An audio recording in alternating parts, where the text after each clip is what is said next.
जो हमें यहाँ पे क्वेश्चन दिया गया है, in the given cyclic process from C to B 40 joule heat is exchange from B to A 130 joule heat is exchange and work done is 80 joule from A to C 400 joule heat is exchange then.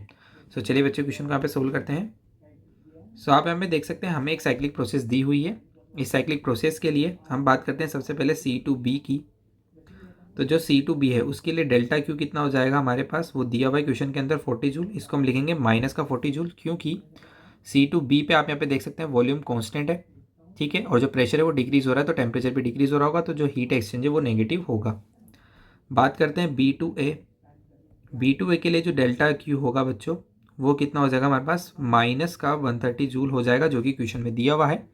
Minus क्यों आया है, क्योंकि B to ए चलने पर pressure constant है, volume decrease हो रहा है। इसके लिए हमें वर्क डन भी दिया हुआ है बी टू ए के लिए, वो कितना दिया हुआ है वो भी देख लेते हैं। वर्क डन हमें दिया हुआ है 80 जूल, जो कि नेगेटिव आएगा क्योंकि वॉल्यूम डिक्रीज हो रहा है, ठीक है भाई।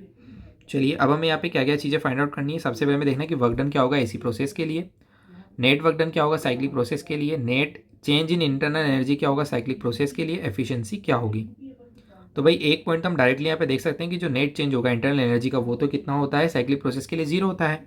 हमें पता है कि डेल्टा यू तो क्या होता है, जीरो होता है। सो सी ऑप्शन तो अपने आप क्या हो गया यहाँ पे, इनकरेक्ट हो गया।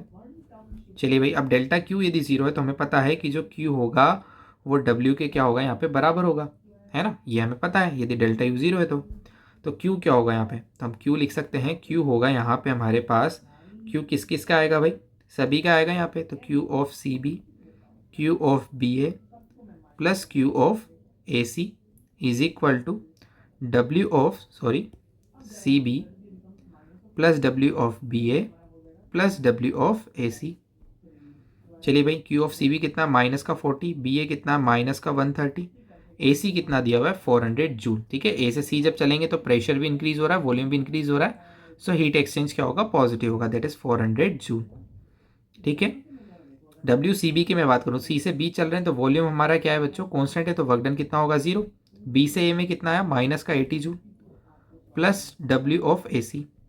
तो बच्चों यहाँ से डब्ल्यू ऑफ ए सी हम निकाल सकते हैं, कितना आ जाएगा, देखिए हमारे पास डब्ल्यू ऑफ ए सी की वैल्यू यहाँ पे कितनी आ जाएगी, हम यहाँ पे इसको क्लियरली कैलकुलेट कर सकते हैं। देखो कितना आ जाएगा 400, ये है हमारे पास 130 माइनस 40, तो ये हो गया 170, तो ये हमारे पास आ गया 400 माइनस 170, और ये 80 आ जाएगा प्लस में, ठीक है भाई।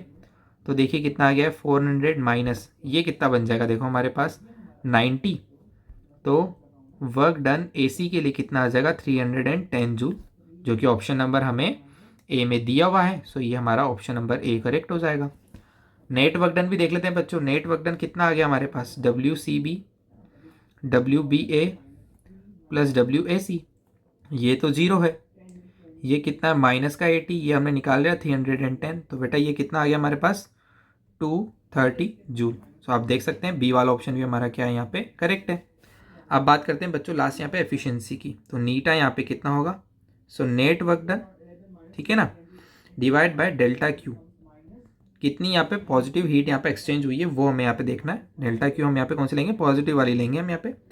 तो वर्क डन नेट कितना है बेटा 230 डिवाइड बाय डेल्टा क्यू कितना है यहाँ पे, ठीक है, पॉजिटिव डेल्टा क्यू कितना है यहाँ पे 400, इंटू क्या कर लेंगे बेटा 100, इंटू कर लेंगे 100 से, 100% से।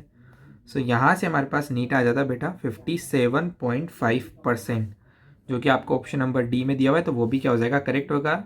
सो फॉर दिस क्वेश्चन आपके option number A B and D correct हो जाएंगे। Thank you.